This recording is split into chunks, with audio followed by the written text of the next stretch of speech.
Yeah. Watch it back. I All see right. live. It says recording. We got 3 hours. Nice, bro. All right. What's up? What's up?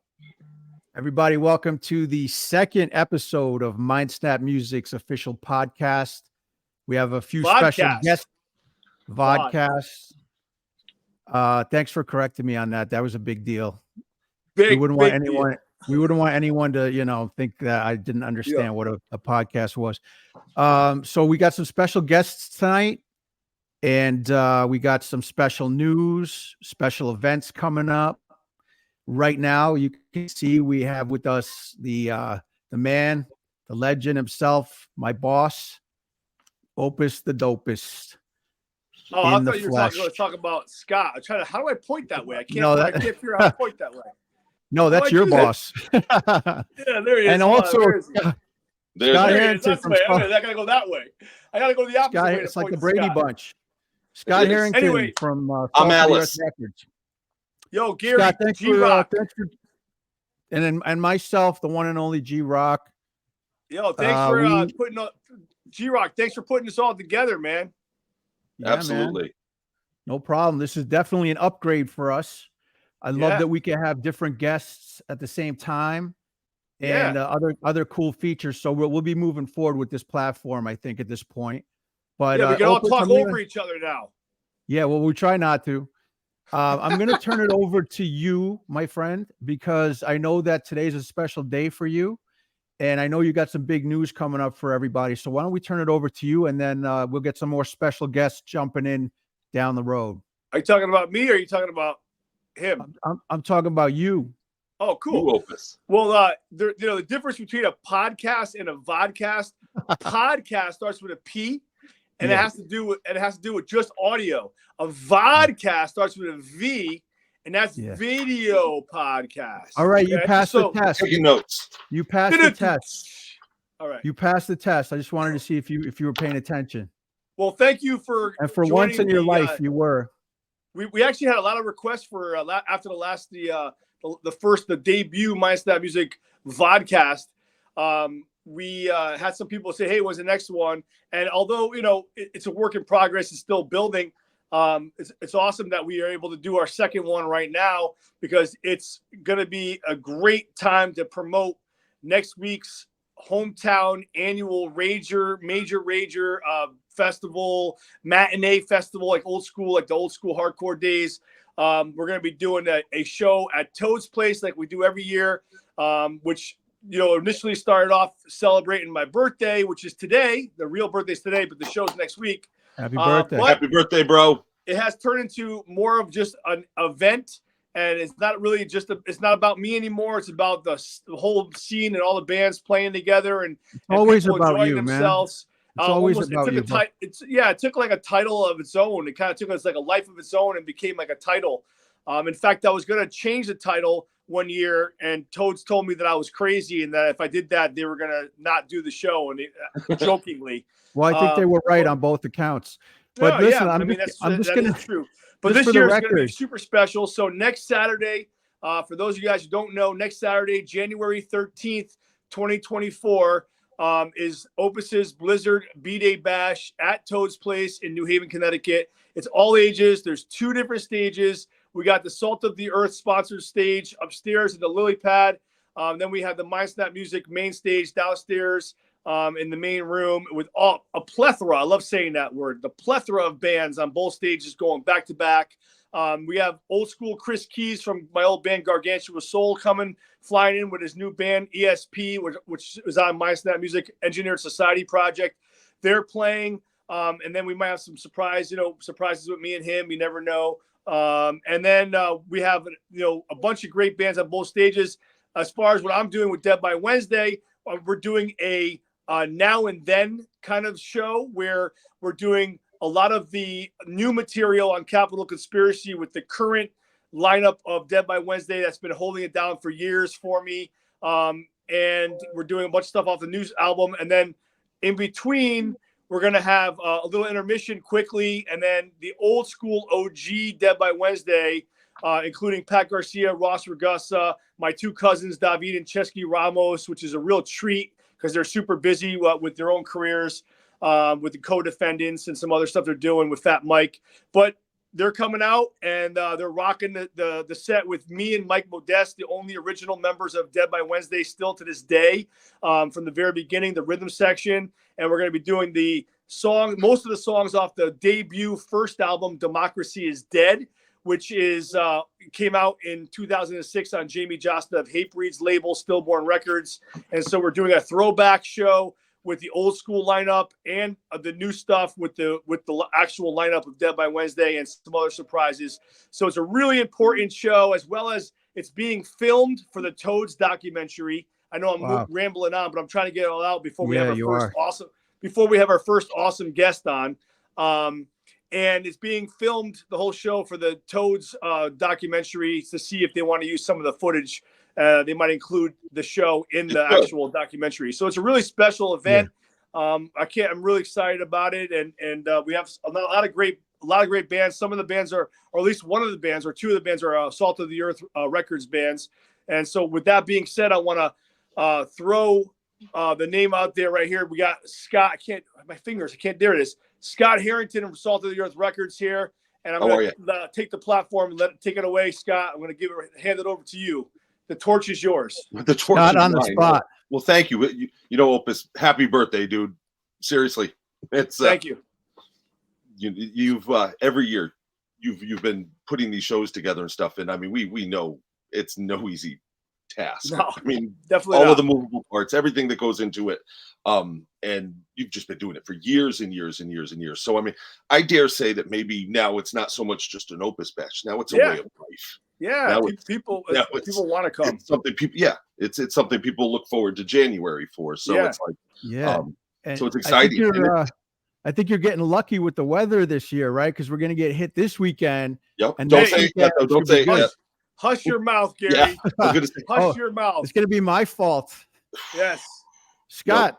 Yep. Scott, not only are you CEO of Salt of the Earth Records, but you're also in a band, right? Yes. I know you just joined one recently. You want to talk about a little bit how that happened just before we switch over to our first guest? Yeah, no. It's we I work with a lot of the bands that we sign and stuff. Like I'm very lucky in that sense that it's something where whether it be pre-production stuff or just going over ideas. So it's like, I've always been very blessed to be able to do that stuff with all these different artists and that. And started working with Casting Shadows, and great band on, some new tunes and things like that. And they did need a second guitarist, and it honestly, learning all their songs and writing new songs with them and stuff, it's just been a blast. So it's I can't tell you that kind of blew my mind when I first heard that. First of all, it's not where you would expect me to go, is it? I didn't know you played guitar, which was kind of stupid of me not to think that. No. Like, why else would you be doing this, right? But not only that, but I've seen them a few times, and they're very technical. So it really impressed me that you were, able to fill in that capacity. So congratulations. I think that's awesome. I think Opus has a question. You in the back? No question. I just want to say, from Nuclear Assault to Casting Shadows. Right. Oh. So we got to have a From whole Bullet podcast Boys to Cro-Mags. Yeah. I got you. No, that should have been the title of your book. You win. You win. I win. Opus, that's your next book title right there. Dude, I swear it is. So listen, congratulations, Scott. We're so happy to be a part of your family. And working together with Salt of the Earth Records. There's so many good things that are going to be coming out of this relationship. So everybody keep your eyes out for new things to come from the relationship between Mindsnap Music and Salt of the Earth Records. On that note, and speaking of very talented guitar players, we have a very special guest that is going to be joining us right now. And I'm going to let Opus do the introduction on this one.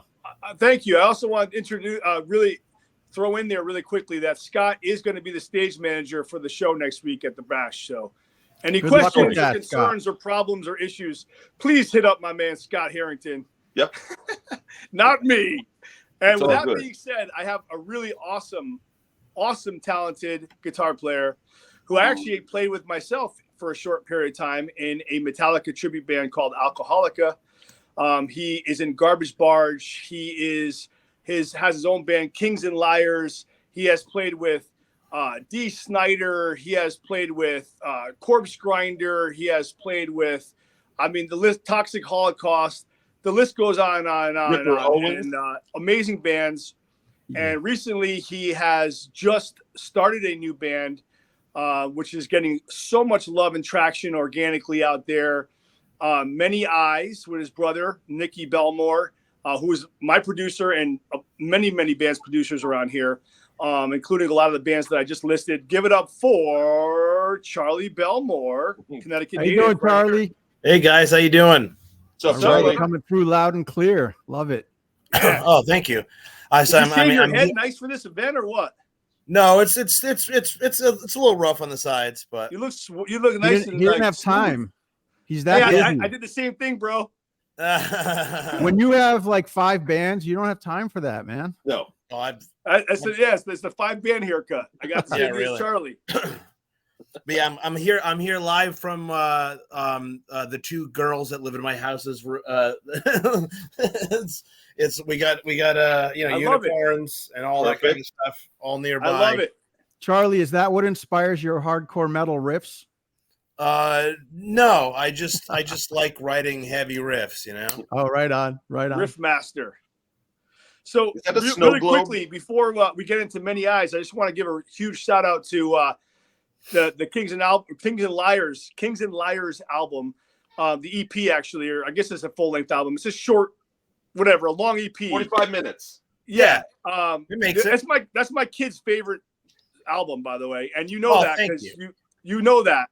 And that came out. How much that pisses Opus off too. Oh, totally. It's okay. He runs around the house. He's like, "We're alive. We are alive." You know, it's like. And speaking of Orion, I gave him the link just to goof off because it's my real birthday today, and he wanted to wish me a happy birthday. And I figured I'd give him a plug for his YouTube page, and he'll jump on. So at any moment, you might see Orion jump on. 10-year-old. So I figured it'd be funny, you know. So feel free to bring your girls in. We don't mind, you know. Hey, what's up? So Charlie, I wanted to talk more about the new project that you're involved in, and I want to talk a little bit about the evolution of that project, how it came to be. It's really fantastic, and like Opus said, the traction that the new songs are getting is really amazing compared to a lot of new releases. So there's definitely some kind of magic going on with that project. I know you guys have a tour coming up, so if you wouldn't mind, just fill us in. How did that come together, and what do you guys got going on? Well, my the one of the linchpins in my career for the last 15 not 15, 20 years. It's been Jamie Josta. Yep, and we're all tied to him. And we've written tons of records. At some point this year, the new Josta record called "And Josta for All" is going to be out, and like I wrote all the stuff. It's like it sounds like like Rust in Peace with Josta singing on it. Some of the stuff. Nice. It's legitimately insane. Sweet. But so we were doing a bunch of stuff, and like probably 15, 16 months ago, he called me and just said, "Hey, I know that you like." I know that you loved Every Time I Die. And I said, I did, I still do. I listen to him all the time. And he said, well, I was talking to Keith Buckley and, he's looking to do a project. And, we were talking about, working with this guy and working with that guy and like just doing like a solo project or something. And he goes, and he just kept talking about like late 90s hardcore and grunge. And he goes, all the stuff that he kept saying was, and I was just like, this is Charlie. Why am I going to call so-and-so if I could just call Charlie? Yeah. Like, this is literally who Keith wants. And so like we met up, and Nicky, the first song, Revelation, that we released, Nicky actually wrote that song. Wow. And so he had that song out, and he was like, yeah, I kind of have an in here, but I don't know where else I want to go. And then oddly enough, the second song we released called Mystic Chord, it's like got a real Nirvana vibe. And this was like, a year and a half ago. And I sent him that demo, and he was like, oh no, I know what I'm doing now. And we wrote 5 songs, and then, it was publicized that he ended up going to a rehab because he just wanted to get himself right. And when he came out, he was like, listen, I really want to write another song or two. And I said, well, I'll drive up to Buffalo. And it was like May, the week before Milwaukee Metal Fest. I was practicing with Josta every day, and then literally got in a car. I played with Josta on Monday, got in a car at like Tuesday morning at like 4 a.m. I drove all the way to Buffalo, and we instead of writing a song, we wrote 5 songs in 2 days. Wow, that's cool. And Jamie's involved in their songwriting a little bit, or no? No. He heard what would end up being Revelation and Mr. Chord. He came in the second day when we were tracking Mr. Chord, and he just laughingly said, I don't know if I ever need to come back. I trust what you guys are doing. I mean, honestly, like, it seems like a lot of the stuff that, you've done, it's him like challenging these like singers that are like super well known to like come back with like a solo album, and he like kind of helps put the whole thing, produce it and put the whole thing together. Yeah. And he's like knows that you're like a badass guitar player and can rely on you. And like a lot of these things, it's like the way they come together. It's like the Corpse Grinder thing, even like that thing was amazing, man. People love that shit. Thank you. It sold like thousands of albums, man. Like it's a real deal stuff. So that's a really cool, outlet to have, man, where he's just like, oh yeah, I'm going to so-and-so D Snyder, for Christ's sake, needs a band. Charlie and Nikki, what's up, bro? like I got to say, I think it's great that Jamie's obviously an amazing person to be connected to. Yeah. There's a lot of doors because I find myself working for him even now. Like I'm involved in the Milwaukee Metal Fest. Mindsnap Music is a sponsor. I help out with like, I want to say at least 50% of all the indie bands playing, all the like the more local regional, like touring national, semi-national bands that are playing like the second stages and stuff. He'll have me solicitate a lot of, not solicitate, but like facilitate a lot of those submissions and stuff. And the fact that he still puts a lot of that trust in me and the company that Gary and I work for and work with it anyway, is pretty rad. I mean, he's still got his claws in a lot of different things, and it's commendable the staying power. And I know how that is, because it's really difficult to do that, Charlie, to keep that staying power. It's a lot of work. Yeah, absolutely. He can definitely open a lot of doors. He's highly connected. He's the top dog from CT in the scene, and a great person to have working with you. What is the capacity that he's involved with the Many Eyes Project? Is he involved in that? The way I kind of described it was he was kind of like Rick Rubin was to Audioslave, where he just said, hey, you 3 guys should have this guy sing for you. And then he kind of just left and just said, you create and I trust you. And I mean, that's literally what Jamie said. I mean, he's releasing it on Perseverance Records or Perseverance Media Group or Music Group. And so he's just the label for this, which is like so cool that he heard the first couple songs, and I told Keith, I just said, listen, I don't know about you, but I don't want this to be like, if you want it to be a solo project, we can do a solo project, and I will be your Zakk Wylde forever. But I mean, this feels like a band to me. Why not take you? That's cool. That's cool, man. And I said, nah, cool. I don't want to. And he just said, I don't want it to be that. I want it to be a band. That's cool. Yeah, that's way cooler, man. That's cool. That's a good look, man. Because like a lot of these guys, they can't get past themselves. So that's really cool. And I was gonna say, it's funny. Let me tell you, Keith is. I've not toured with him yet, but this man is a unicorn because he's really happy. He agrees on to everything. He's always on time. And something's gotta be wrong. And he helps load in and load out. Yeah. Yes. He helps. He drives. He drives and loads in and loads out. See, I think the rehab did its thing, No, this was before. He's always done that forever. That's crazy. And it's like Eric AK from Flotsam. Last time we toured with them, he was driving the bus all night long, and then he would the RV, and then he would get up and rock the house. And then he's asking us like, "Hey, do you need help with driving?" And he just liked to drive. It was like so weird.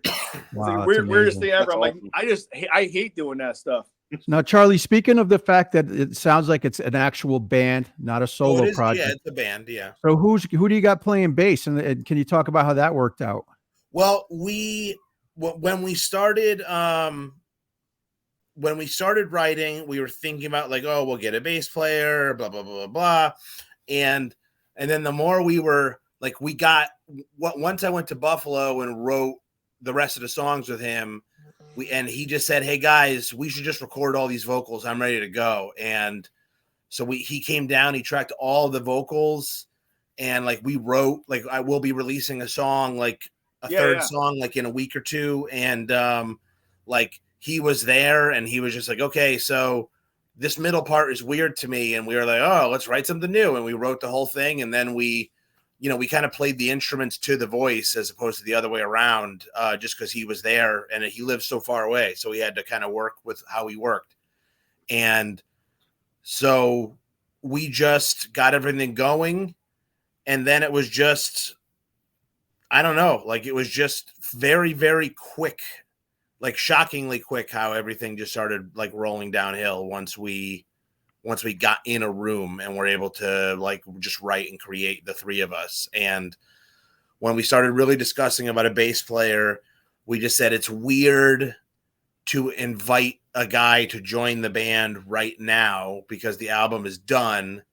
So we'd be asking him to just like be a robot, like, here, play these bass parts, jackass, like it just so we have a guy. And I think it was like Keith, and he was like, dude, like when Queens of the Stone Age recorded like Songs for the Deaf, like there's only 3 guys in the band, and then there was like 6 of them on the record. He goes, but there was only 3 guys that did all the stuff. And he goes, I think the Jason Newsted syndrome.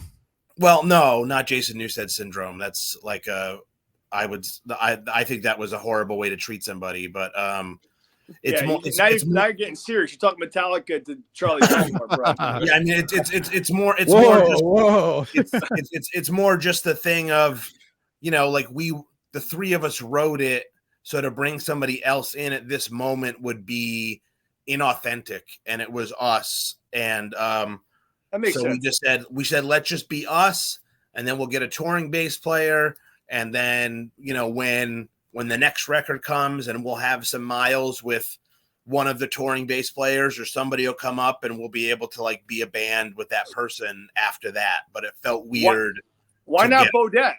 Why not Bodette? I'm curious. He was unavailable. We talked to him. He just said, I'm not sure if I can do it. And I was like, wow. Yeah. Cause it's a lot of commitment, but yeah, I love who you picked, man. I'm excited. Well, it was very, very funny. Cause I asked this, we sent videos to like 5 or 6 guys. A bunch of guys sent in some videos, and we like sent them the song, and they played. Because originally we were just like, we just need a guy to be in the music video, headbanging. Yeah, in the background. You got the right guy. We need a faceless man to headbang in case. Yeah. Well, can we shout him out? Can we shout out his name? Yes. Let him finish. So all of a sudden we were just like, oh wait. And then my brother just said, hey, Sean sent the video in. And I was like, wait, like the little kid Sean, like the dude that played, has been coming to shows forever. And he's like, yeah. And he sent us the video, and we sent it to Keith, and Keith was like, I already love this kid. Can we just have him be in the band? and I just asked him, I was like, dude, do you want to go on tour? And he was like, I want to go on this tour. And he goes, but I mean, he actually has like a legitimate, like a big boy job. Like, you know who one of his main influences was? Who? Ross Regussa. Oh, nice. Yeah, I remember he got on stage and played with Ross one time. Right. No, he's like super, like those guys. Like he used to. I think Ross even gave him some lessons, man. I think so. I was there for that. Yeah, we all saw him. But grow Nikki up. always has a good. Seen that kid. Nikki has a good judge. Nikki has a good judge of talent. I've always been like I don't know if it's a drummer thing, because I've always had that too. But he has a good judge. Nikki has a good judge of who's got it. Like I just like for the Chromax gig, we needed a fill-in guitar player, and I picked up Kai Stone, who played with Sean in Slapnuts. Yeah. The young, you know who Kai Stone is, the guitar player? Yeah, the I know. Young kid. Yeah, he worked with Sean in that band Slapnuts, and I was booking Slapnuts. So it's like a small circle. I mean, I even thought of Sean at one point for something because he's a badass kid and he's a great guitar player and he's reliable, good personality, good kid, character, no drugs, no none of that crap, and he's young. Once we got him nuts before we filmed the Revelation music video, our management team just said, "Hey, listen, we need you guys all on the phone." We got on the phone and they said, "You guys have never played as a band before. So the day before the video shoot, we want you guys to go to Nikki's studio and jam as a band. So just have Sean like learn, 2 or 3 of the songs, and you guys should just play the songs for like an hour or two. So you guys are like aware of each other's movements, like in the room, so it doesn't feel like it meshes, Yeah. And we were like, okay, that's no problem.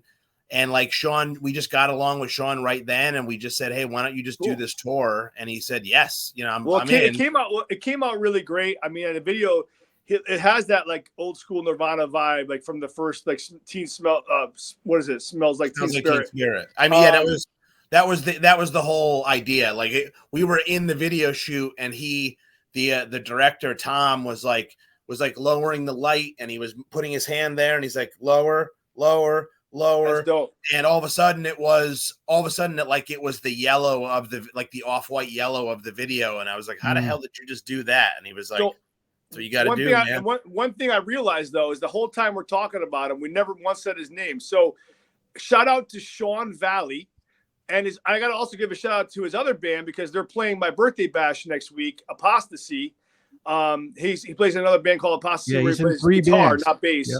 And they're playing my birthday bash next Saturday, the 13th at Toad's Place. So I got to give him. But Sean Valley is the person that is Charlie's talking about, and Gary and all of us are kind of talking about who played bass in the video for Many Eyes. So, Charlie, before you talk about the upcoming tour, how does it work when it's time for like a decision, like what's the first single we're going to release or where are we going to play or things like that with the three guys? How do you guys work those types of decisions out together? We ended up getting management very, very early on, and they're just very honest about it. And they just say, "Hey, we're going on a Zoom call right now." And then they ask us the questions because our management, like one of the guys is just, like an old hardcore kid from Long Island. And he was like, "I want to see everybody's faces when we talk. I don't want it to be uncomfortable. I don't want to," because I mean, there's bands that explode, and they break up like 14 years in, and it's normally because they just never talk to each other in the beginning. And like, so we've just been the opposite. We've just said, "Hey, let's just talk everything out." And Revelation felt immediately right as the first song. I mean, it was the first song that all clicked for us as, when we were writing and contributing, and when we got to the big middle section of like, fuck off, I'm in love and everything, we were like, I love that line. That's it's so great. Weird. It's like first time I heard it, I'm like, what's he saying? How did Jamie react the first time he heard that? There's a joke with Jamie, and if somebody doesn't pay, like, if somebody doesn't pay a band, or he and I, what's the wrestler's name? Frankie Kazarian. He was working for AEW Wrestling for a while, and AEW asked to use a Josta song that he and I wrote. And Jamie always uses the line of like, they wouldn't give us $1. They wouldn't even give us a sandwich. Like, and he would always say, just give us a sandwich. Just give us a sandwich. And like, that was like a joke of his. And so sure enough, he heard Revelation the first day. It didn't come in, but we sent him an email. And then we were working on Mystic Chord the next day, and he showed up with sandwiches. He was like, "All right, you guys earned your sandwich." And we were like, shit, we got it. What kind of sandwich was it? Ham. For me, it was a vegetarian sandwich. Okay. Yeah, it was probably tomato and mozzarella. Nice. Charlie, are you guys playing the Milwaukee Metal Fest this year?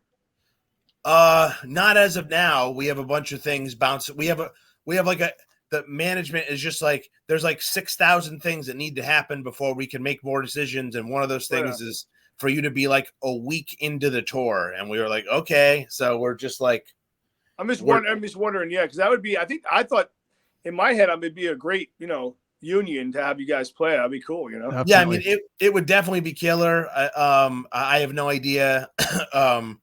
Management and booking agents are all trying to look at other random tours, so who knows? But I know you guys are. I know that you guys are promoting something soon, like something new. What is coming up besides the tour, like musically and video wise, or a new song? What's coming up next?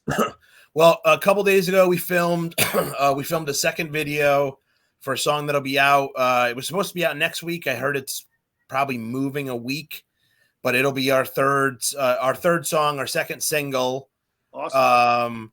And it's called Future Proof, and Nice. That'll be like the weekend before the tour, and we go out with Thursday and Rival Schools. Wow. On January 25th. Thursday. I haven't heard that name in a long time. That's cool. Yeah, and they're doing their their album War all the time. Like they're doing it front to back. Like that's the tour. They were on Victory, right? Victory Records. I don't think so. Oh, I can't remember. I thought they might have been at the beginning of their career, but they ended up on a major label. Yeah. Charlie, I'm really digging the artwork for the album cover. Yeah. Thank you. Talk about how that came together. I can't remember his goddamn name. It's one of the members of Touche Amore did all the art. We had like we have this plethora of art that he did, so we're just like slowly dealing it out dribs and drabs. But the Revelation art, the Revelation art, I loved, and it's just we kind of had what we called like a color mood board and everything for the release and everything. We wanted everything to feel like a 70s sci-fi movie or something. And I was like, yeah, you definitely achieved that. It's really great. Very cool, very fresh.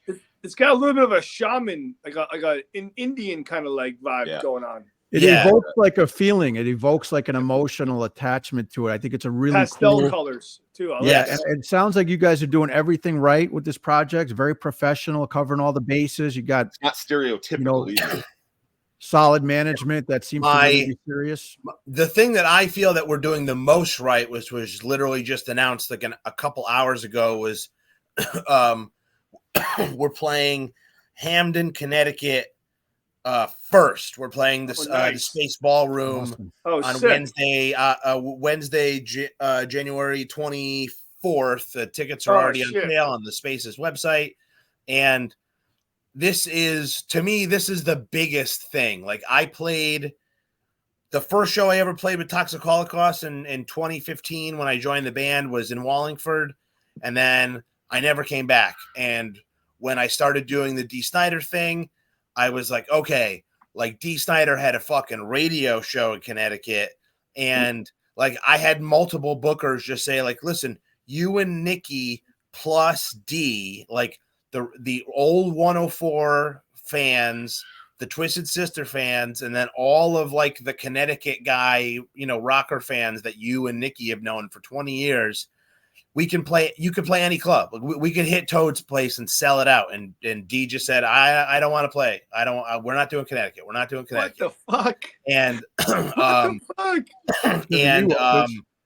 we did, we haven't done, I don't think I think the only headline show we ever did with Josta in Connecticut was a Toad's Place show at your birthday party. That was a great show. Like 2014 or something. Yeah.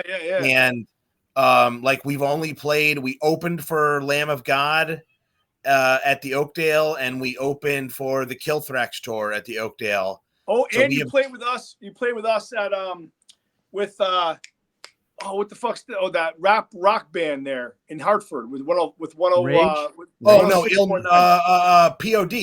POD. Yeah, that was like 2012 or something. Something like that, yeah. Like I always ask. I wanted to play Toad's Place. I wanted to do anything with any of these bands. Nobody ever said yes. And then it's tough. the Buffalo show, a bunch of the shows on the Thursday tour have sold out, and they've like been really neat and like kind of like hinted that some of them might be because of us, which really meant a lot to me and the band. That's awesome. And they just said, listen, like Buffalo's fully sold out. So if you guys want to do a warm-up show, like if you want, and so management was like, yeah, so we're talking to the booking agent and they're thinking like, you know, maybe something in Connecticut, but like maybe Albany or something. And I just said, no. Listen, here's what maybe we're doing. Something in Connecticut. I said, we're playing this the Space Ballroom in Hamden, Connecticut. And he was like, okay, well, I don't really know that one. And I said, I do. It's like 300 it's like 300 people, and they're like, oh no, that's the size that we want, you know, to do an opening show. It'd be really fun. And I said, and it's me and Nikki's like hometown. Like one of the first shows I ever played was in fucking Hamden. We're playing Hamden. Like, and then they just said, well, let me get in touch with the booking agent. And I just said, they're getting in touch with you. I already contacted Mark Nussbaum from Premier Concerts. It's like, I just willed it to happen because I said, I am not fucking Connecticut over, because Connecticut gets fucked over for every single tour in the history of the world. And I'm just like, shout out to Mark Manick too. Yeah, Charlie, do you have the date for that show? Do you have the date? It's I believe it's January 24th. Open your ears, pay attention, G-Rock. I already said if I missed it. So Charlie, listen, we really want to thank you so much for taking time out to come and talk to us today. Everybody's interested in this project. We can't wait to see where it goes. We wish you the best of luck with it. You're not even going to give a shot. You're not even going to reminisce about any alcoholic stuff, huh, G? You're just going to rush him on and rush him off. We could talk about the past if you want. Is Dave in the back? Is Dave in the back room? Yeah, Dave is in the back room. I'm not trying to rush Charlie off. Dave's in the green room. Charlie on if he wants to hang out. If he wants to go, Charlie, you're more than welcome to hang out. We got some more time. We're like a dysfunctional Brady bunch. The dysfunctional. I just have one small bone to pick with Jamie. I sent him a friend request maybe about a year and a half ago. He still hasn't accepted. And I'm wondering if maybe you could put in a good word or something. Maybe you get him to accept that friend request. We can talk about that offline. I do have a way to fix that. If you go to like a CVS or a Walmart, there's a thing called Pamprin there, and you can get that. What if I get a couple of them like every day, and the pain will go away at that point. I was gonna say, what if I get him a sandwich? But no, it's I'm very, very pumped about the future, and I just want to say my favorite Alcoholica memory ever, which I'm sure Ron Zombie could send me this picture because I don't have it anymore, because I don't have that phone anymore. Is we played a show, or we were going to play a show. We drove out to Ohio or some shit. We were playing 4 or 5 shows, and one of these shows, it was like a crazy barbecue. At the end of the night, something happened. Like, I think the stage wasn't safe, and we just couldn't do the goddamn show, which sucked. But they said, you can't put your stuff on stage. You can't put your stuff on stage. We need an hour or two because we're trying to figure some shit out. And Opus just said, okay, I'm getting out of this vehicle. I'm gonna go relax somewhere. And this motherfucker goes under the short bus that he had and gets out this thing. And I'm like, what the fuck is he have? And he puts up a fucking hammock between 2 posts, like 200 yards away. And I'm like, what is, and then he fucking spun around in it. He looked like a fucking silkworm, like working on a project. I don't even remember that, dude. This is the wackiest thing I've ever seen in my life. It's like the least metal thing. I'm a country boy. I'll sleep anywhere. But I gotta ask you a couple things though. What is the future of Kings and Liars though? Are you guys gonna do anything else or work on any more material? Yeah, Kings and Liars, will absolutely be happening. We'll find a gap in the next couple of years. I mean, our management from NEI said that we're going to be working for the next 2 years flat, I just laughed and said, "We'll see." But they'll certainly, Kings and Liars will certainly reappear. As far as Garbage Barge reappearing, I don't know. Like, I think. Garbage Barge at this point is kind of like Godzilla. Like, it takes a lot to come out of Monster Island for Godzilla's making a comeback. It's like it's like anything from my past. I like to move forward, man. You know. I mean, you like to move forward, but you also like having the entire original lineup of Dead by Wednesday play an entire set in 2 weeks. But besides that, that's more of a nostalgia. You don't see that all the time. That's more of a nostalgia thing. That's like, you know what? Like almost like doing like we just had so many different members that it's like you're looking back. It's like doing sound of some Bellmore ball busting. You know how Jamie does like Supremacy album or whatever. Of course. Yeah. Well, listen, I gotta say, it's a gimmick, bro. It's a gimmick. It's really a privilege. It's really a privilege to be able to share the microphone and the time with you guys. You've all had a major impact on the scene. Really contributed to the strength of the scene. So go ahead, Opus. You want to say one more thing? I'm sorry, G-Rock. Yeah, just because I want to be thorough for him because this is one of the reasons why we had him on. Sure. Can you give us any of the links, social medias for Many Eyes? Give us some like content so we can promote it. Everything is Many Eyes Music, I believe. Okay. Let me just. Cool. I'm just gonna look right now just to make sure that I'm not Many Eyes. Yeah. a dum. It is. Yeah, Many Eyes Music is everything. Okay, so that's for it's all easy the enough. all Easy enough. Yep. Great.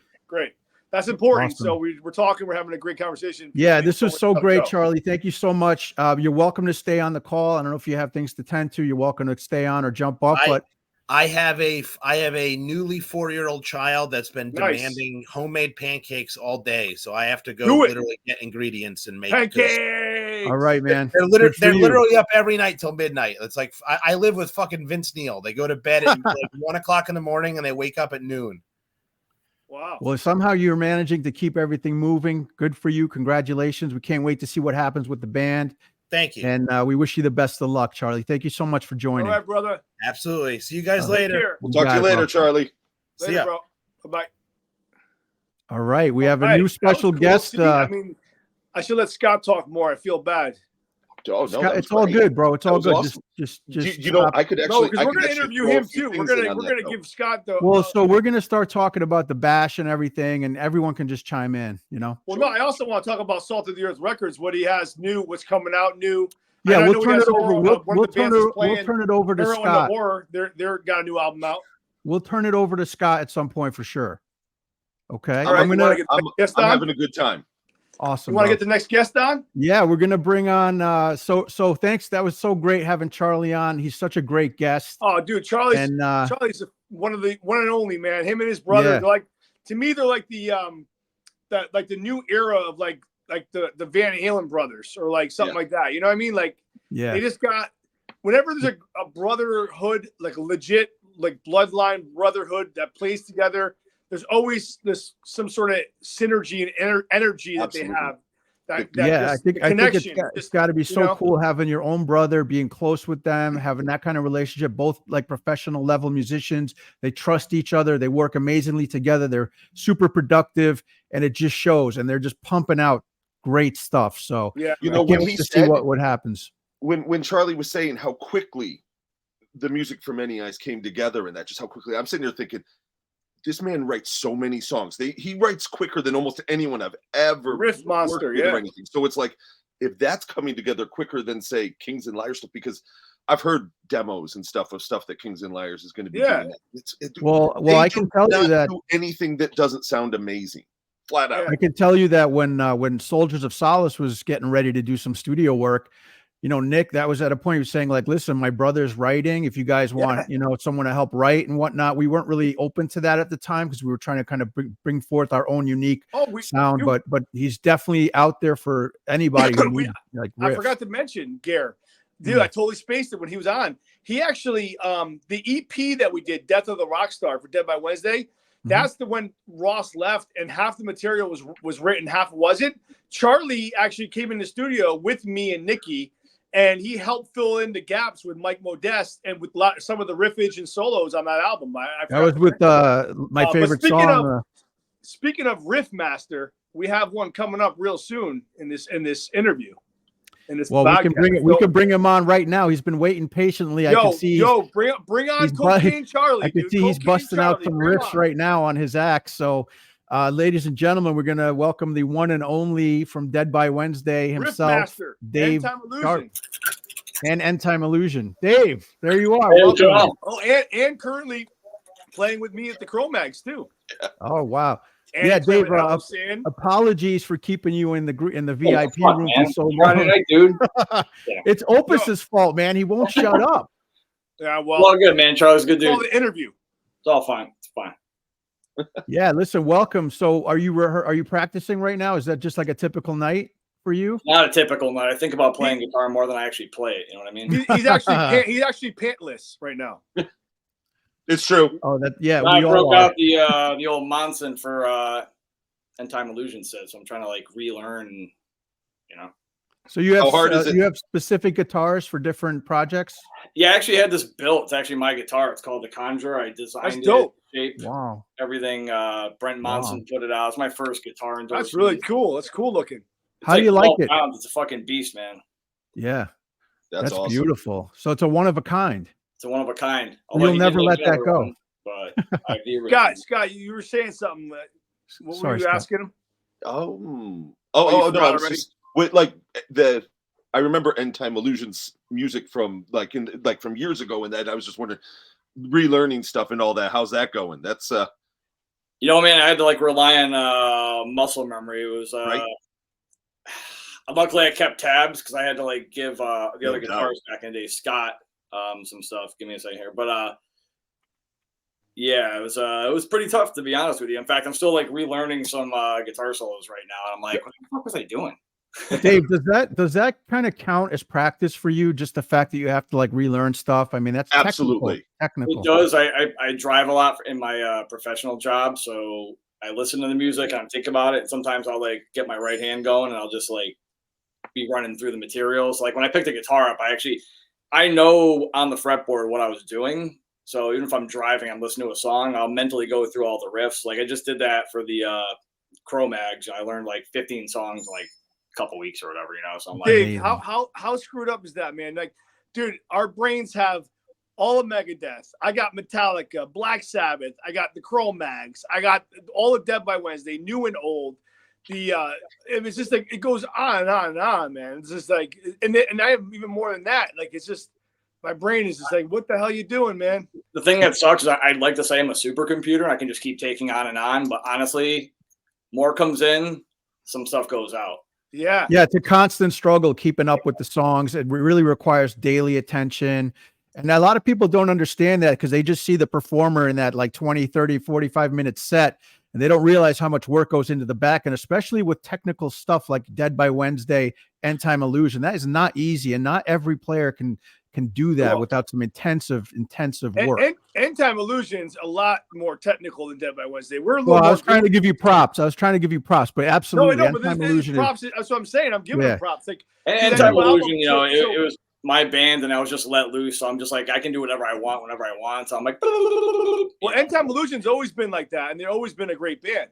But do you ever kick yourself for writing such complex music that now you have to deliver? Literally, I was always on the cusp of not being able to play what I write. In fact, Dee Dee's at War, the second to last album, we would take like a BPM and say, okay, we're gonna do the song at like 220, and then we got to the studio. I'd like secretly go and be like, dude, we're going at 230. So like the drummer's like, dude, what's going on? You know, because like it always irritated me to like record an album and listen back to it like a year later and be like, dude, it's so slow.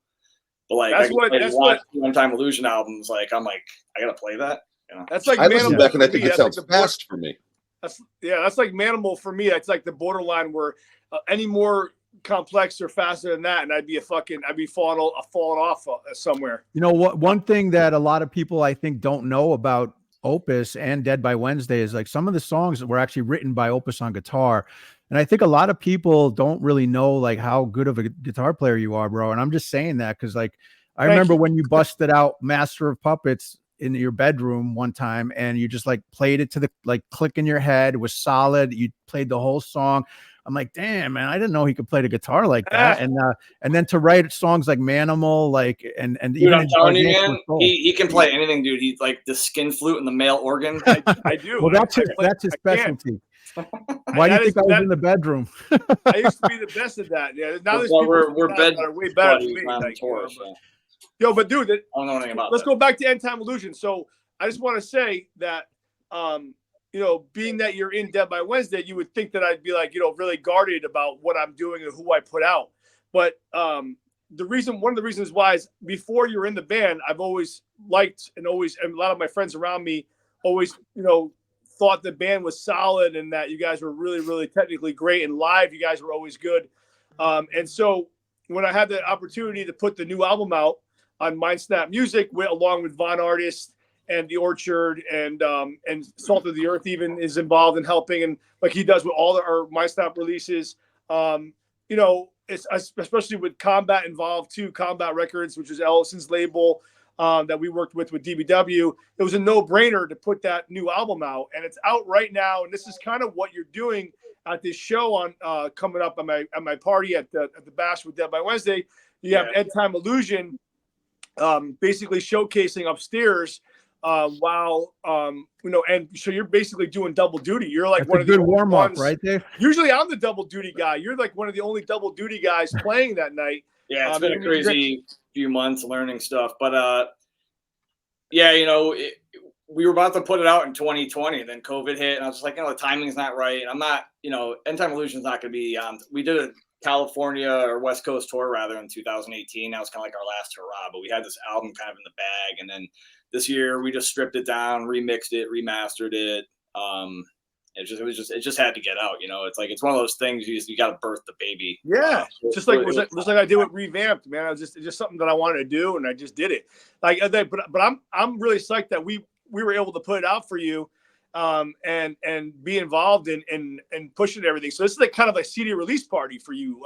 It is. Yeah. And it's got our hands in everything. Cause like, for me, late 80s Combat Records, they were putting out like the sickest underground thrash metal and death metal. And then, working with Mindsnap, End Time Illusion to me is a Connecticut band. We have our roots also in Western Mass. Half the band's always been from Massachusetts, but I've always 100% been a Connecticut metal guy. So End Time Illusion was born, raised. We played Connecticut up and down all the time. So. Yeah, and I was involved in a lot of those shows, so that's cool. I'd like to actually and all that shit. I'd like to actually rewind a little bit because I don't even know kind of the story about how you guys got connected in the first place to bring Dave a funny story. into Dead by Wednesday. So can we just quickly recap how that happened? What's funny is I was just hitting it hard with End Time Illusion. The weird thing for like a band that like wasn't like really like we weren't like Century Media touring the world or anything, but we practiced 2 times a week, and we played probably a show every other week, if not every week, around tri-state area, New England. We did tours like every year. I think 07 through like even 14, we were on the road for like a week or 2 every year, hitting the Midwest, going down the coast and whatnot. And I think when Ross left, I had heard that there was an opening, but I was like, Joey. Yeah, maybe it was Joey, and I'll tell you at a show.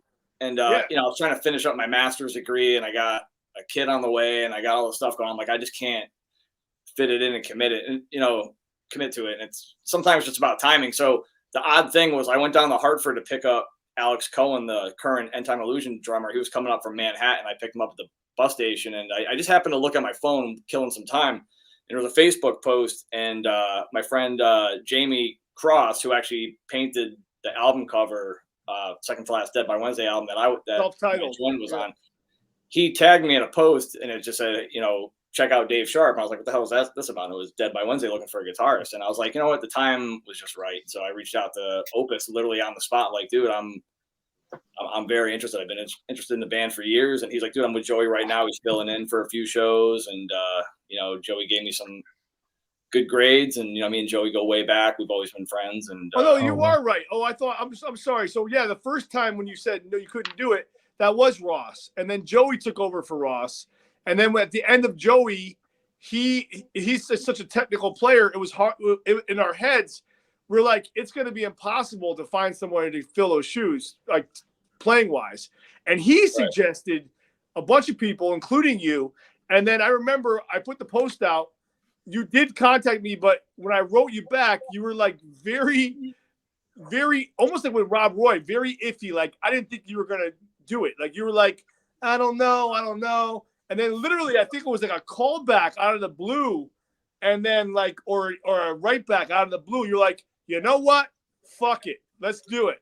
And then from that point on, it's been like solid. And then I brought you on to like all these different gigs fucking with me, which is really cool. So it's just the right choice. You know, when I see consistency and I see, you know, like someone who is like reliable and work ethic. Play, you know, it makes sense. I mean, one thing I like to do too is if I'm auditioning for a band, because I mean, it doesn't matter who you are, even actors. Like if you're a director wants you in a movie, you still gotta do an audition, even if you're like Jack Nicholson most of the time. Yeah. Right?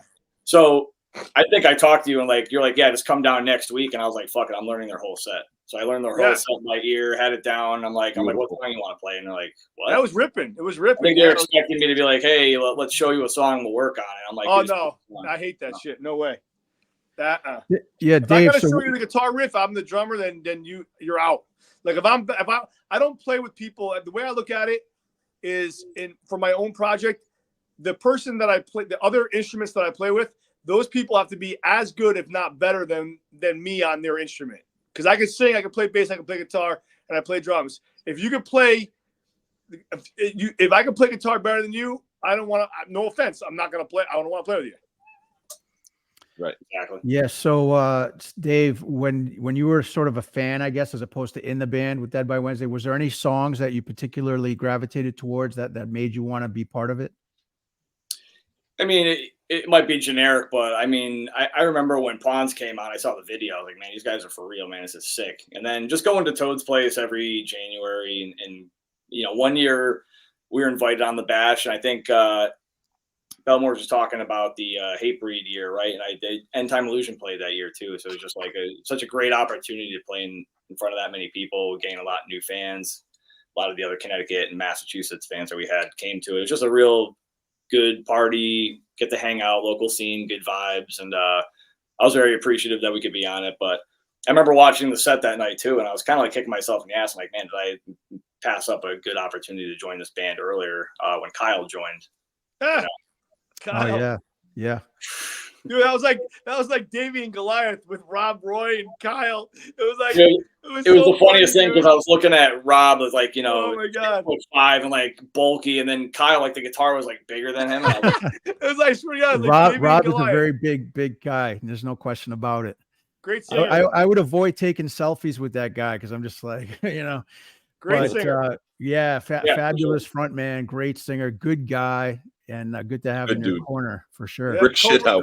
Co-wrote You and I with me. Yeah, but I will say that I really like sort of what Dead by Wednesday is right now. I just feel like you guys have a really great chemistry. It's a great lineup. It feels good. It feels natural. Scott, you agree with me? Absolutely. Esteban to me, like Esteban. He is. It's like all the pieces of the puzzle are there now, and it's just a matter of what where. Gary, that's not a slight on Rob either, because Rob, awesome. Gary, awesome. I forgot. Thank you, bro. You're welcome. You're the one that suggested Esteban. I did. Well done. Yeah, we were in like a weird spot because we had we had a tour booked for April, and Rob just was out. Like, no offense to Rob, but we did like a month and a half with Blotsam and Jetsam, and like it's tough. 2 weeks into it, you could tell he was just the road wasn't for him. And not for the big dude. Dogs, and I love it. Like I love traveling like a gypsy and just like meeting new people and cultures and traveling and seeing new stuff and playing a different stage every night. He was like homesick like immediately, and so it's not for everybody. And then sometimes it's the timing of it too. Yeah, and then we had all the stuff booked for 2020, and then COVID messed it up. But even before that, Rob was like, we were going to have a final show for Rob, and literally the day before that show in like mid-March, like the show got canceled because of COVID, and we were just kind of like, what the fuck? We had this like meteoric 2019, and then like 20 like crashed and burned a little bit. But then Esteban came, and like in 3 months we had like 2 songs written. We were like, pinging tracks back and forth through like Pro Tools online and transferring them. And it was like we just got to work and we just kicked ass. We have 2 new ones coming out. We got a sick ass cover that I'm not gonna say what it is. I want everyone to be surprised. we got a Dead by Wednesday has a brand new cover that's really, really cool that's coming out. And I think we're gonna try to finish up one of those songs that Dave and I co-wrote with Chris Poland. And Dead by Wednesday is going to put that out with Esteban and on it. So sweet. Yeah, we were actually thinking about doing like a B-sides kind of like album because we have like 4 or 5 tracks already in the bag, with different art. Like Chris Poland, we collaborated with like a whole EP. We have cover songs. Awesome. We have a whole bunch of stuff. Like remember like Anthrax, Attack of the Killer Bees or something, Yeah, I mean, and we never really officially put out Unchained or Symphony of Destruction either. They're just like bonus tracks floating around in the interwebs. So nice. If you put them like on the bottom of like a release with everything out, with a couple new songs and a few other covers, it could be cool. Dave, on a personal note, what are some artists that you, I guess, were influenced by, or that you might listen to, or that you would want to show other people to listen to? Interestingly enough, and it's no offense, I burnt myself on the whole shred guitar thing. I was like, back in like the late 80s, early 90s, like, Yngwie and everybody on Shrapnel Records. I was like big into Jason Becker. Right now I'll put something more, obscure, like an Alan Holdsworth album on or something like that. Pat Metheny. More, I love fusion. Like that's probably like that catches my ear now. I was like wicked into neoclassical stuff back in the day. And like right now it's like, to me, it's like listening to Stairway to Heaven. Awesome material, but I can't deal with it anymore. So listening to a lot of like jazz and like just almost opposite end of the spectrum stuff. Talk about your sort of trajectory as a guitar player. Like, did you take intensive training as a kid? Like, how did you get to the level that you're at? I did hit it hard. I took lessons locally, and then I kind of outgrew that system. If people, guitarists might laugh if they're my age, but like the Mel Bay system, it's like this guy from the 1950s, hold your pick like this. And it's like, so. It's like, dude, that's not, I don't resonate with that at all. And like, there was no YouTube back then. And like, dude, they had these Hot Licks, REH Hot Licks tapes. And it was like $50 effing to buy one. But like, I'd pick up like a Chris Impellitteri, who's from Connecticut, by the way, like, video. And this guy is just like, like, that's how I want to play. But I did learn how to read. I can read in every position. I can read chords. I can read music. But it became irrelevant to me. If I'm charting something out, and that's what I usually do when I write music, I'll chart it out, like the chord structure and how many measures and this, that, or that. I understand all the theory, but I don't think you need it really. I mean, to me, it's all in the fingers and the mind. But I was in the jazz. You can forget it. And, I had a trajectory. I was going to go to GIT in California. Like that's what I wanted to do. I wanted to be kind of like a Paul Gilbert type of guy. It's like a shredder dude, jump from band to band, teach when you're not on tour. And then I realized teaching wasn't for me. I was teaching my friend the Crazy Train solo. And if I can recall, it was like, and he couldn't learn, he couldn't tap. Yeah. I fucking lost it. I'm like, dude, you just fucking put your fingers on your fucking tap. You know how many guitar, how many guitar teachers? That should be a YouTube video, like a show, like the angry guitar teacher beats the shit out of his student. The angry guitar it's just not me, man. So yeah, I just took a different the angry chef. Right on. But for now, it's just like for me, I write more. Like you said, you're like, are you rehearsing? Rehearsal or like practice to me is like just either writing music or practicing stuff I wrote. I rarely pull out like a book of like other people's like music. Are you learning 2020? The boss wants to know. Yes. Yeah. Unless I'm like working with another artist, then I'd certainly learn their stuff. But yes, I am working on I'm working on it. Thank you, sir. Dave, how do you deal with like the push-pull between work and touring and that type of thing? Like, are you able to hold it down? Is it difficult? Yeah, don't sleep. Drink caffeine. Do you like work remote when you tour, or do you get time off? How does that work? Yeah, it gets a little hairy at times. What I try to do is like work remote on the front and the back of a tour, but then take PTO, personal time off, if you don't understand what that is from the professional world. But I get like 5 weeks a year or so I can just take time off and do it. Typically, like in a position I'm in, because I'm like a general manager, anything over a week's kind of frowned upon. 2 weeks is like okay, but I got to take a month off. What are they going to do without you, bro? What are they going to do without me? Can't do that, man. But, I do consider, honestly, I'll be completely honest. In 2020, January, we were going to go to Japan and Australia with Ellison, and like a lot of stuff was coming on the table. And I was like, you know what? I'm just going to do it, man. Like, I'm not getting any older. I'm just going to like retire for a bit or take a sabbatical or whatever you want to call it, and just be a full-time musician. And I'm so lucky I didn't do that, because literally like 2 weeks after that decision, it was like, meh, everything shut down. Right. Is that still a goal for you? It is. I like being home. I have a family. I have a 13-year-old boy. So, I coach his football teams. We get along. We have a great relationship. So I don't want to be away too long. But that said, I would love to play music 100% full time, especially with the amount of stress that I got to deal with every day. So well, it is a lot of those goals are going to be met this year. You're probably going to go to Japan and Australia anyway.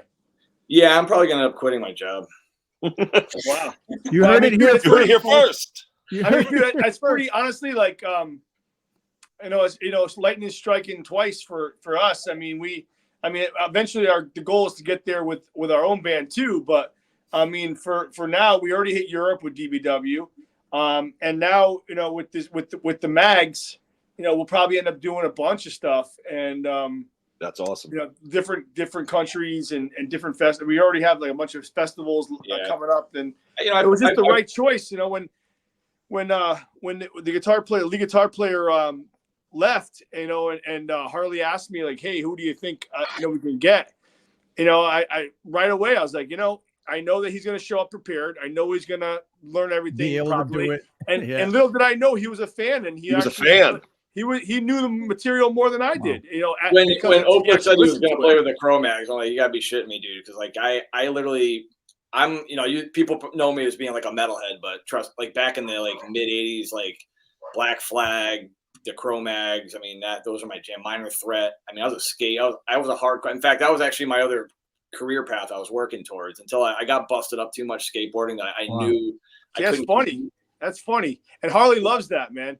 I was a hardcore skater, man. I was a total rip and shred, get the fuck out of my way. Like I was a total, kind of an asshole, to be honest with you. I was just like that 1%er mentality of just rip and shred, listen to metal, punk, hardcore, skateboard all day, play guitar. Yeah, well now it works in your favor, and you're doing. We just played a kick-ass show, your debut show with the Cro-Mags with me, last week in Fort Myers at the Ranch, opening for Suicidal Tendencies. That was an amazing show. That was so much fun. Yeah, it's just like, just 2,000 people. I mean, no big deal. Right? Yeah, no big deal. Just like Muir. Hey, that's another notch on your belt right there. So, but we all worked, and it's hard and to get to that point, and you can't take things for granted at this point. It's like half of our lives technically are gone. It's in a way. So it's so up and down, because when I really wanted to do this, like in my 20s, I mean, I played with Blood Has Been Shed, Howard Jones' old band. I was on the road, just grinding, man. You're just not getting where you want to get to. And like, I took time off, I went to school. I got I got my master's degree, and then I got back in. End Time Illusion was ripping for a while. Then now Dead by Wednesday.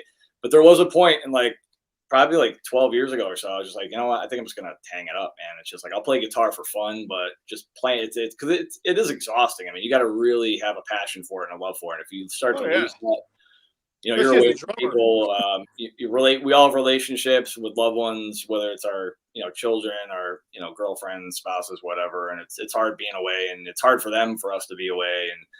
But it's a sacrifice. But I get, even if it's like 1 hour a day, the 23 hours you're not on stage it can be tough. But that 1 hour where you're just performing and just you vibe with your band, and that's one thing I was gonna say too. Every band I've been in, no offense, like those bands, I mean, I've had really good relationships with the singer, the drummer, the bass player, what have you. Dead by Wednesday is the first band that I felt like it was Led Zeppelin. Like we all uniquely bring a skill set, and we all get along, and we all write, and we're unique. And I've never been in that band where we feel like one when we're together, Yeah, I really do. I get that vibe. I really do. We were just talking about that. I really feel like the chemistry, it doesn't seem like there's any tension. Nobody's bad mouthing each other.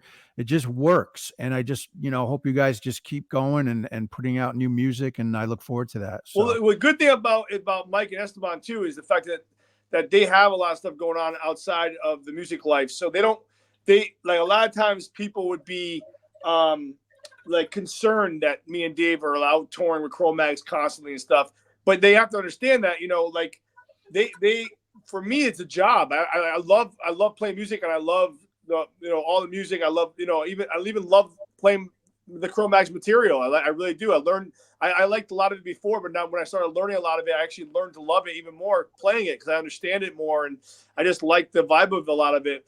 But I mean, dude, like, they're the type of guys that are like really chill and cool with,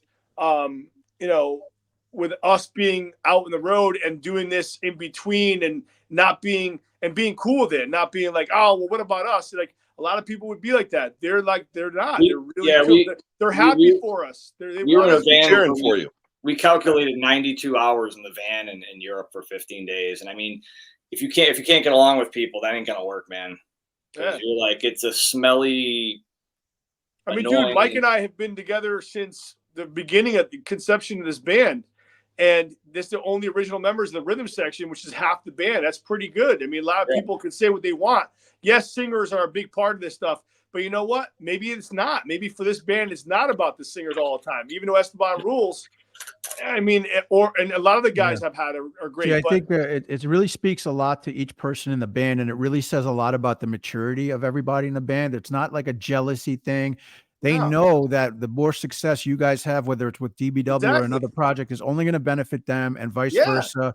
For sure. So it's just that maturity, that professionalism, and I think that's the secret sauce right there. So I'm psyched for you guys. And Dave, man, if you had we're gonna call. It's getting late, but I just want to say, like, if you had to give one piece of advice to an aspiring musician or guitar player, specifically up to you, is there anything that you would give kind of advice or words of wisdom to kind of inspire them or encourage them?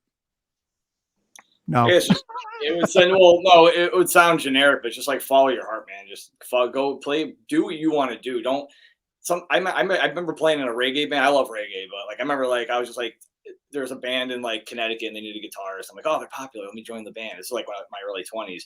And I was just kind of like chasing the thought of being like famous or in a band that's successful rather than actually playing what I want to play. I mean, for the music's sake, effort and time and sacrifice goes into doing it. So if you're going to do something like that, you got to do what you want to do.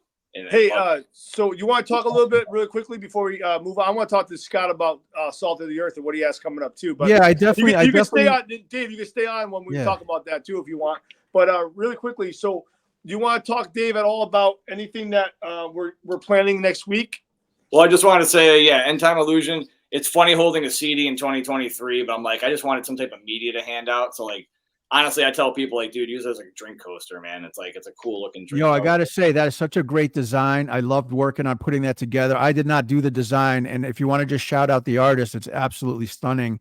And I loved working on that, but Melody Myers, right? Yeah. Melody Myers. Yeah. She did such a great job on that. I talked to her about the concept of the album and she's amazing. Genesis, like the evolution of thought and like the root of where it comes from, and she nailed it. There's a Fibonacci sequence on it, and I'm into like psychology and like Carl Jung and esoteric stuff, and she really nailed it, man. It was totally nailed it. It's just so professional and beautiful and unique. And someday we'll put out like a picture disc, when we're on Warner Brothers and all that. So you want, but as far as next week, like just your involvement, do you want to like just quickly go over what the day is going to be like for you and what do you have going on? Yeah, like if people want to catch End Time Illusion on the lily pad, what time should they be there? That kind of thing. I think it's 6:45, if I'm not mistaken. So come check it out. Yeah, we're I guess kind of like almost 2/3 into the day or whatever, but we'll be there at like noon doing sound check and everything. But no, I'm excited. We haven't played a show since 2018. We played Brooklyn September 2018 and haven't really been out since. But the core band right now is Alex Cohen's the drummer. He's kind of a drummer for hire, but Adam Sloan is the singer. He's been with us the last 2 albums, kick ass. Gary Goodrow just moved back from the West Coast. He's our bass player. Yep. So long-haired original dude. The band back together. Awesome. Yeah, man. cool. Can't wait. And then you're going to be running downstairs and doing the set with Dead by Wednesday at around 9 o'clock. 9 p.m. 9 o'clock, 9:30 or 9 o'clock. Yeah. No, 9 o'clock. Yeah, we're doing the I emailed you, man.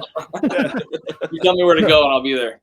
Man, half an hour set. Playing, go ahead. Go ahead. 4 new tracks and then 3 older tracks. Then we got the retro Dead by Wednesday, and then I'm gonna come back up for a surprise song. Grand finale. The grand finale. Opus and I are gonna be at NAMM this year out in Anaheim. I'm doing a little guitar solo at the Solar X5 booth. So at 1 o'clock on Friday, the number of the booth evades me, 4324 or something like that. But Gonna tear it up there and represent. Yeah, the whole band's going out to NAMM. We got the whole Dead by Wednesday band going out to NAMM. That is fantastic. I got to give a shout out to we also got to give a shout out to Harley and the Cro-Mags. I mean, we have so much stuff coming up this year. We from what I hear, the first thing we got going on is in February we're doing a U.S. tour between February 14th and February 26th. All the dates are online. It's the first tour of the year that we're doing in February. With so much stuff planned and for the whole 2024. So keep an eye out for that as well. Brand new Dead by Wednesday coming out too. New music. We'll probably have some shows with that. Also got to I want to say really quickly before, in between the birthday bash next week and NAMM, I got chosen for the local author program through RJ Julia, which is a pretty big deal for my memoir, my book, Break When I'm Dead. And they're doing a Q&A and a signing and like a little get together at the RJ Julia on January 17th at 5 p.m. in Middletown at RJ Julia. So if you guys want to grab the book and you want to come and be a part of it or support that or get it signed or whatever you want to do, or ask questions, come on out. It's going to be really cool. It's a pretty big event. They're going to have some other local authors there as well, but it's a big deal to be chosen, and I'm really psyched about that. So I want to throw that out there as well. Nice. Is Orion backstage? No, I don't see him. No, I don't see him. But I do want to say congratulations, Opus. That's a tremendous honor, and I've actually decided that I'm not going to read the book until you're dead. But I promise you I will. Break. Make sure you break before then. So I want to get to Scott above me. This is like the break. Yeah, I definitely want to get to Scott. I just wanted to thank Dave. Thank you so much, Dave, for taking the time out to join us on the second episode of Mindsnap Music Podcast or Vodcast, depending who you ask. It's really been exciting talking to you. We can't wait to see you at the birthday bash, and everybody will see you shred. But thank you so much. You're welcome to stick around. You can bounce, whatever you want to do. Thanks, and really got to leave. Time Illusion. I'm going to peace out. All right, brother. Dave. Thank you so much, man. Have a good week, Dave. Yeah, I'll see you soon, bro. Thank you very much. All right. Appreciate it. All right, so Scott, what's up, brother? I like the Brady Bunch. How does the song of Brady Bunch go? Here's a story. What is it? A man named Opus. Oh yeah. There we go. So I'm sticking by it. I'm Alice. I get to be Alice. Don't worry, I'm going to edit that part out. So that was great. Dave and Charlie, man, what a great guest. And now we got another one. Scott Harrington from Salt of the Earth Records. He's been hanging strong with us. He's been hanging. You've been hanging strong, and it's really been. It feels like you're just one of the family. Honestly, it really does. I am connected also to Dave and to Charlie. Obviously, I've had the pleasure of working with them with Dead by Wednesday, with Kings and Liars and stuff. And I mean, honestly, that was great. Like literally to get to hear, Charlie talking about just how many eyes, how everything came together and all that. It's like, it's great. Those dudes deserve every success that's coming their way. Yeah. Same thing with Dead by Wednesday. So, I am very lucky that I get to, be a part of a lot of the things that go on behind the scenes. So also to get to the amount of work that I know Opus put into learning the Cro-Mags tunes and getting ready for that, like legit, it's mind blowing. And I myself can I feel a little bit of that because learning Casting Shadows sets and stuff like that and music and things like that because I don't know how you did it, dude. Like honestly, you learned it in like 3 days, showed up in 4 days. All right, now I get it. That's how you did it. It's really like going to boot camp is what it is. It's like you have to be disciplined, you got to be steadfast. It's like going to boot camp though with that fucking dude from what was it, Full Metal Jacket. It's not an easy fucking boot camp. I always say it's called punk rock. It's called punk rock boot camp. That's what he calls it. That's what Harley calls it. No doubt. And I mean, and on that note too, like say what you were saying too, we touched on just chemistry. The chemistry that's in Dead by Wednesday now is phenomenal. The same thing could be said, I think, for Kings and Liars. Also, chemistry. Oh, yeah. so important. Honestly, and even you now with Dan. Yep. I mean, dude, you guys were working together before you were working together. Yeah. You know, in a sense, like label wise. So speaking of the label, what is Salt of the Earth Records been up to, and what are some of the new releases? Well, I'm glad what you are asked. and what is coming up? Excellent. Our most current release that just came out, Inverter. Phenomenal band from Boston called Inverter. Derek, he built my tree house. Deke is the man. Like Deke is the man. Deke is the man. I've known him since the G Soul days, man. He used to play us on his radio show. I think he had a radio show. He did. It's crazy how everybody's connected in that sense. It is like incestual. It is. And I mean, their band also. When you say chemistry, those four dudes, they're unbreakable. Oh, they're great. They're great live, awesome. man. They're so tight. So they're a great band. The other thing, Inverter was in most recent one. Yep. What do they got? They did the last one. They'll do another one. I mean, these dudes want to play as many shows as possible. They bust their asses a lot, like say Dead by Wednesday does as too. Yeah. I mean, it's something where, in thinking about this too, how lucky am I that I get to work with bands with, I mean, even just guitarists like this. You've got Sharp. He's a madman. Charlie Bellmore. Yeah. He's not only is he a songwriter of that level, but the dude shreds. Flat out, dude shreds. He sings too. Bill Bracken, the guitarist. Oh man, he's nasty. Yeah. Unreal. Unreal. Yep. So Scott, like we talked a little bit about this before when we first started tonight's session, and we talked about how you're actually run your own label, Salt of the Earth Records. You've been doing it for quite some time. How did you make the leap from saying one day, I want to do a label, and actually making that happen? Like, what was the process there where you made that dream come true? I mean, growing up, I was always the dude. Like, I would buy CDs, and people were always at my house for band practice, and they hung out and stuff. And I'd always be like, "Oh, dude, you got to hear this. You got to hear this." And I'd lend it to somebody, and it never got returned. And before I knew it, I probably bought 5 copies of every CD that I loved. And I mean, I still to this day, I have thousands of CDs. So it's like back then, I was always the dude that was like, you got to hear this. You got to hear this. You got to hear this. So I was also a musician, and I played and played and played, and I love playing. My wife and I, we have a family in that. And one day I hit a spot where I'm like, you know what? I don't want to jump in the van right now. I don't want to. I love your wife. Your wife rules.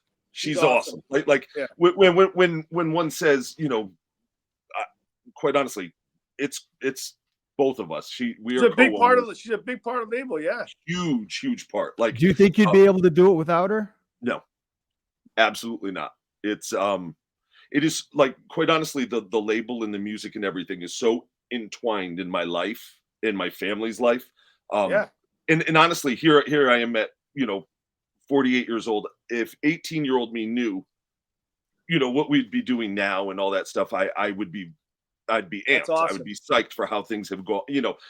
Is it, are things always perfect? Is it always, is it easy? No, fuck no. But, I don't know how not to do it, I guess. Are you optimistic or pessimistic, would you say, with kind of the direction that things are going in the music world, or in terms of this type of music that you're representing? I am definitely optimistic. I'm an optimistic person just to start. So, I mean, generally when we're talking about something, I mean, I'm going to look for the better side of things, because again, I would put it like this: when you work with a bunch of bands like I do, bands get how many no's. Like you're trying to get this, and like, it's no. You probably get 10 no's before you get one yes. And that yes is a fucking huge win, but those 10 no's still hurt. I kind of do that for like multiple bands. So sometimes, you're pushing for something. Like I have 50 things that are like, we're trying to make come together and get all in line, and then things can change on a dime. So it's of course, that's the music. You have to be able to move with it. Scott, what are some of the other newer releases that are current? Let's see. We have Inverter. We have a brand new release from a band called Monster God out of Oakland, California. Okay. Which is These guys are heavy as hell. Awesome stuff. The bassist in the band is a great dude named Mike Kaufman. He plays in a band called Defiance. I know Defiance. He played at place with Steve. Yep. And they were on Roadrunner Records. And Esquivel, we're actually Mindsnap's going to put out Steve's solo album. I saw that. That's all. Or solo singles for now. So talented. Love that dude. Oceans of Oblivion. It's awesome stuff. See how we're tied in, all of us together. It's weird. Right. Scott, it's funny though. So, dude, it goes even deeper than that. Is that so? Defiance was on Roadrunner Records, and they toured with Flotsam and Jetsam, and in Violence way back when I was I was like 15 years old. They played at Catina's in Massachusetts, and I went to the show and I realized my cousin was the guitarist of Defiance. Oh, that's great.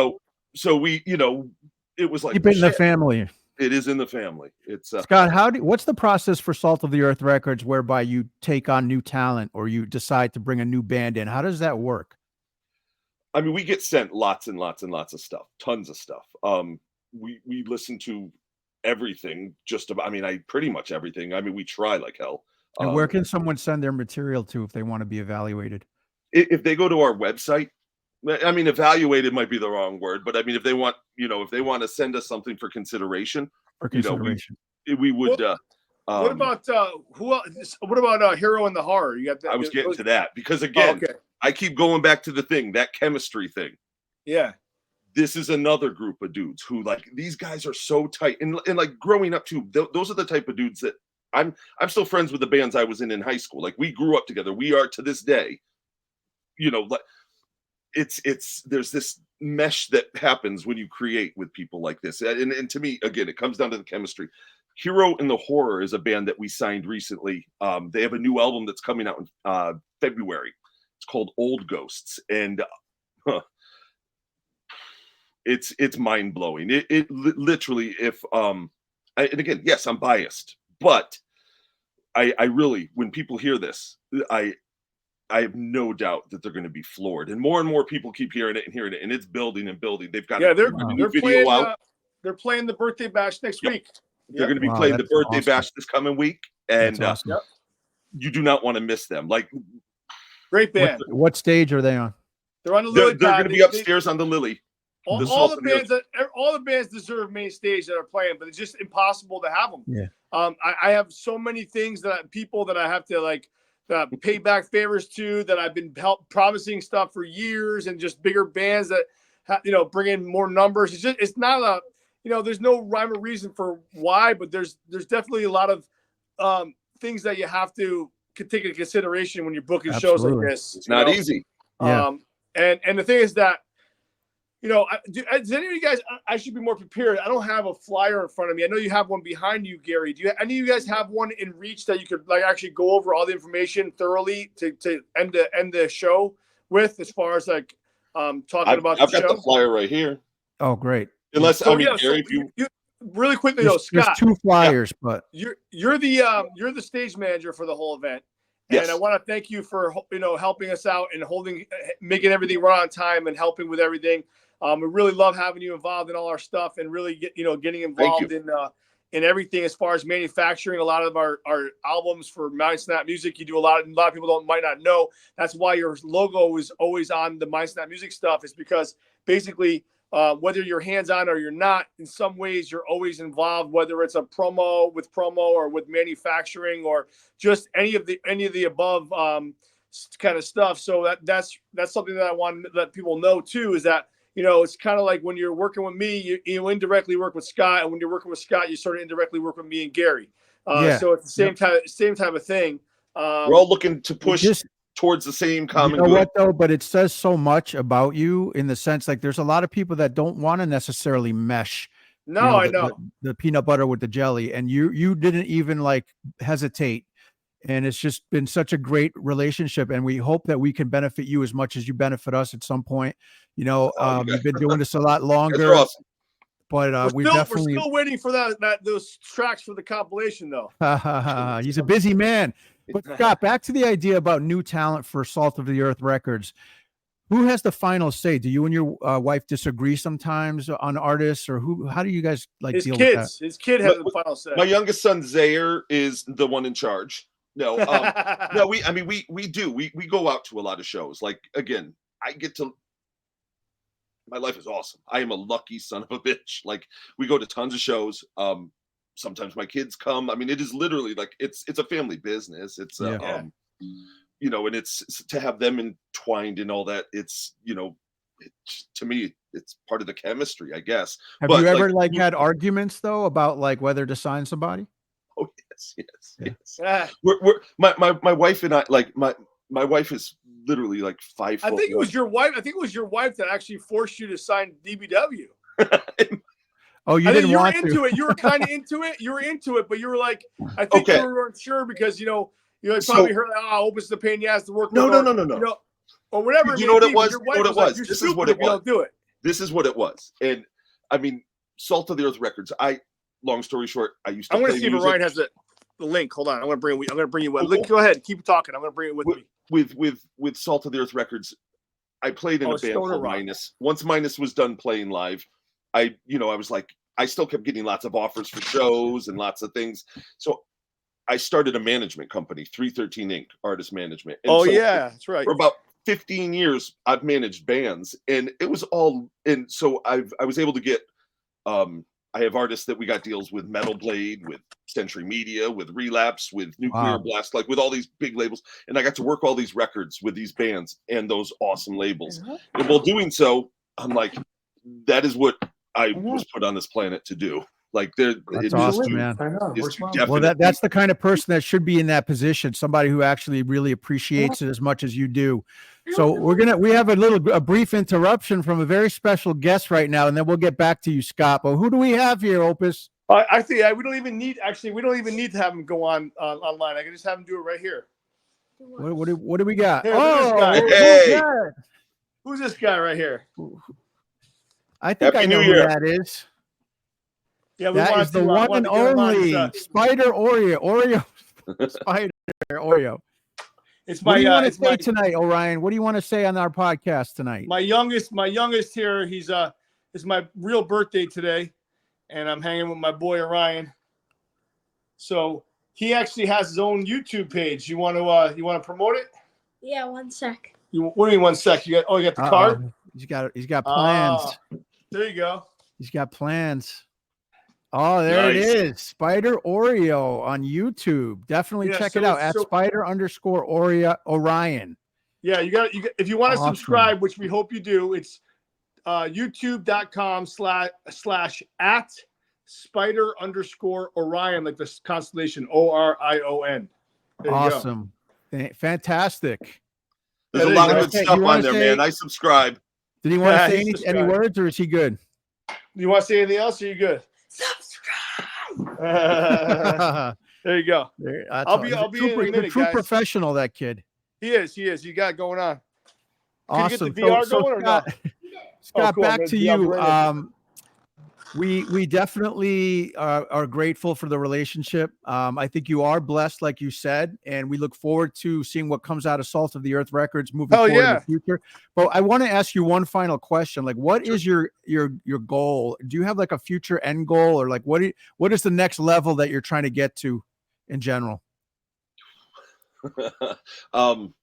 World domination. Yeah, I mean, we're looking to have a hostile takeover. Like a full force. We want the world. Boom. We want all things heavy.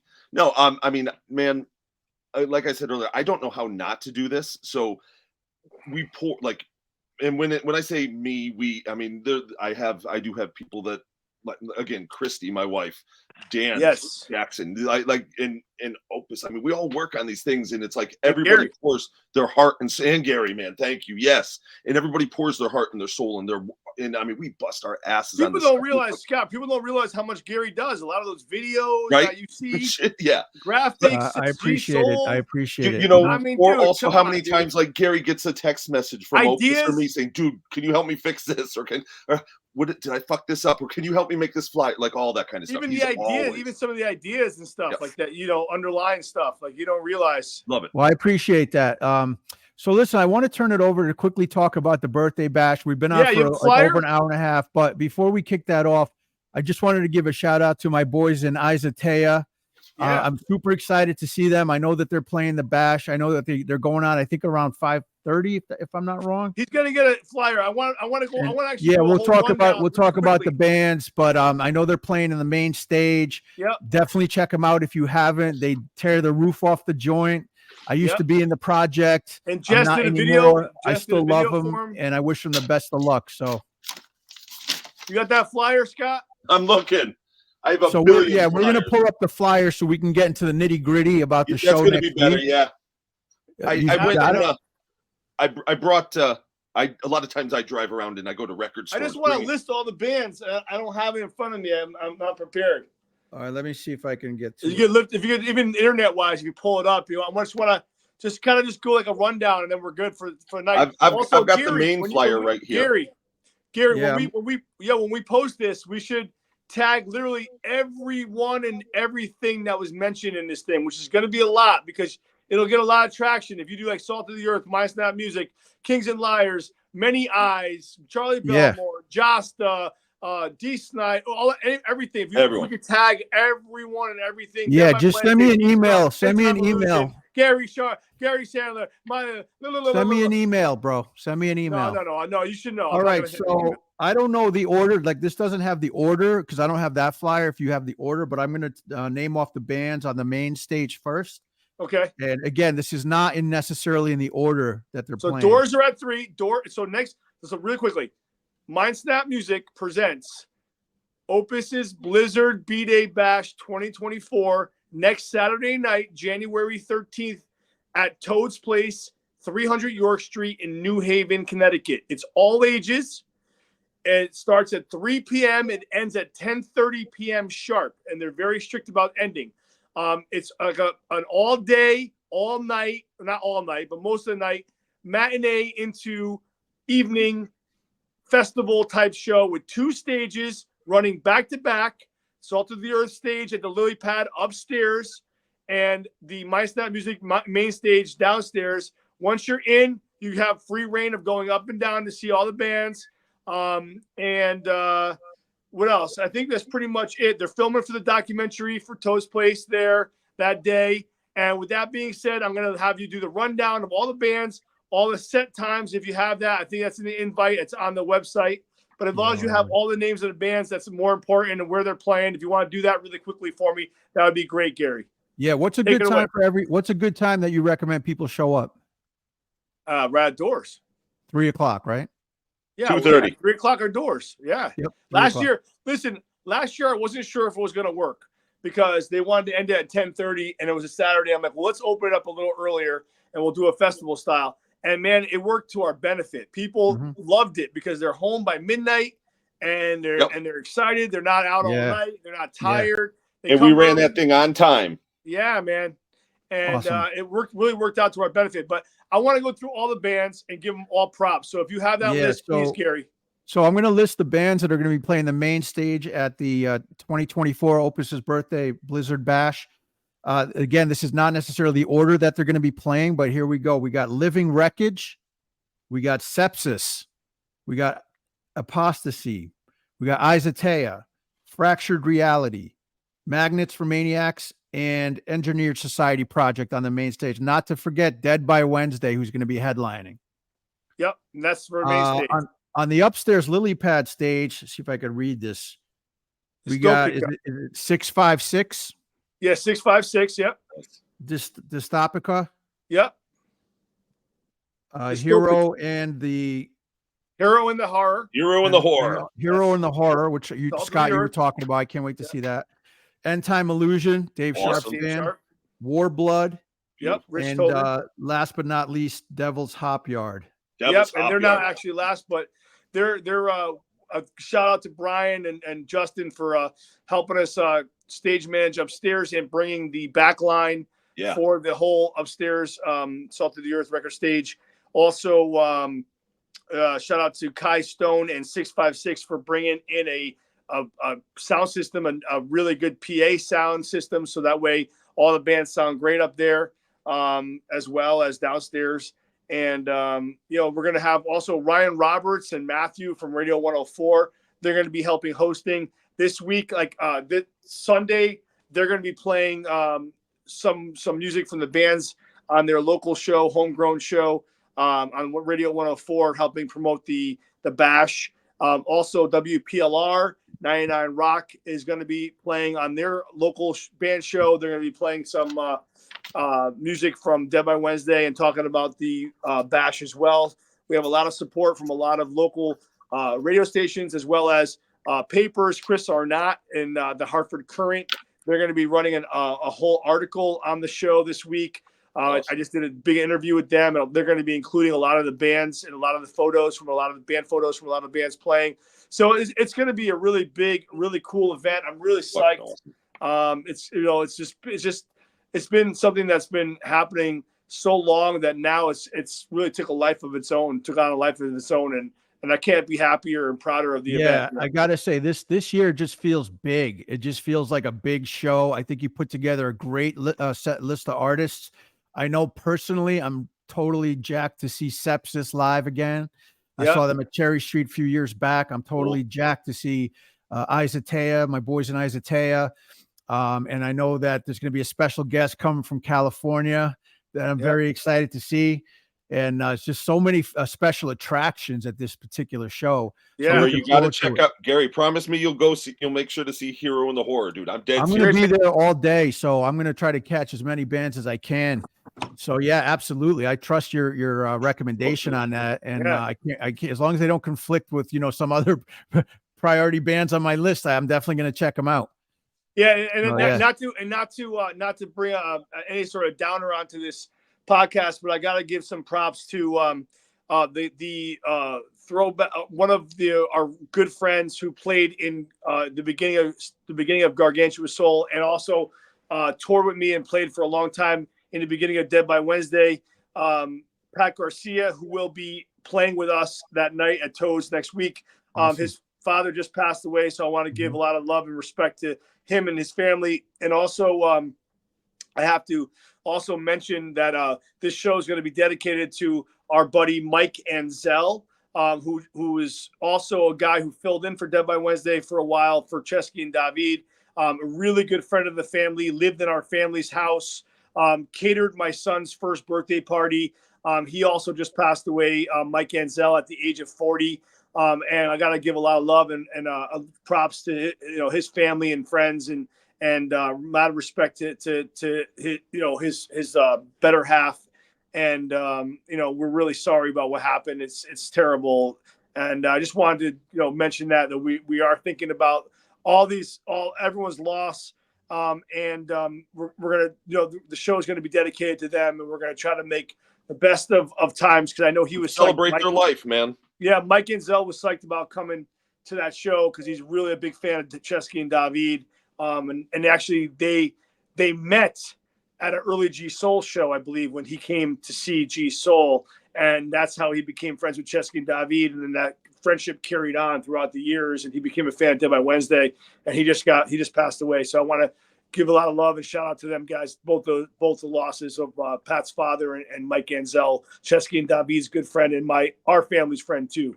So absolutely, Opus. Thank you for mentioning that. Yeah. Don't want to end on a downer note, but no.